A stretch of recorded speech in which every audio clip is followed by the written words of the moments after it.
La bioimpédancemétrie est communément utilisée pour évaluer la composition corporelle, donc obtenir l'hydratation, la masse musculaire, la masse grasse ou encore le contenu minéral osseux.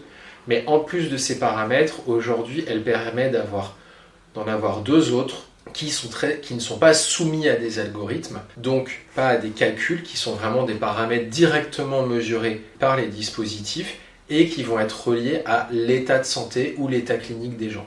Un premier paramètre est l'angle de phase, va être un paramètre qui est relié à deux choses, l'hydratation de manière générale, mais surtout l'intégrité et la qualité de la membrane cellulaire.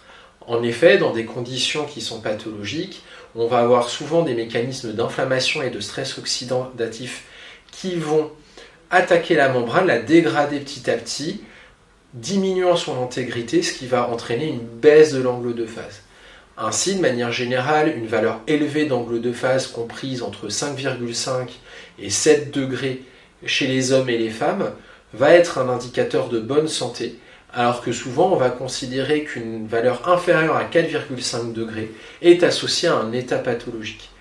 Et de manière générale, les variations de cet indicateur vont aussi nous être intéressantes pour pouvoir évaluer les modifications de l'état de santé des gens. Le ratio d'impédance va être un paramètre qui est complémentaire à cet angle de phase, mais en nous donnant des informations peut-être plus spécifiques à l'inflammation. En effet, ce ratio d'impédance se définit comme le ratio entre l'impédance mesurée à 200 kHz, qui va plutôt être relié au volume d'eau total, et l'impédance mesurée à 5 kHz, qui est plutôt reliée à l'eau extracellulaire.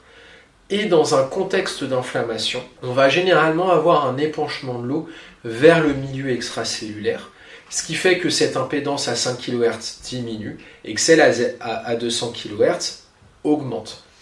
Et donc à ce moment-là, avec l'apparition d'une inflammation de bas grade, de plus en plus importante, on va avoir une augmentation de ce ratio d'impédance, avec des valeurs de 0,80 chez les hommes et de 0,82 chez les femmes. Et en général, cette valeur est comprise entre 0,73 et 0,85, 0,86. De la même manière que l'angle de phase, ce sont les variations du ratio d'impédance qui vont être intéressantes. En effet, par exemple, une variation allant de 0,74 à 0,75 peut indiquer l'apparition d'une inflammation. Et donc ces deux paramètres vont être intéressants au cours du temps, à la fois au moment du diagnostic pour évaluer un état de santé global, mais de manière non invasive, mais aussi par les variations pour vous indiquer des variations de l'état de santé et pouvoir peut-être investiguer sur ces variations.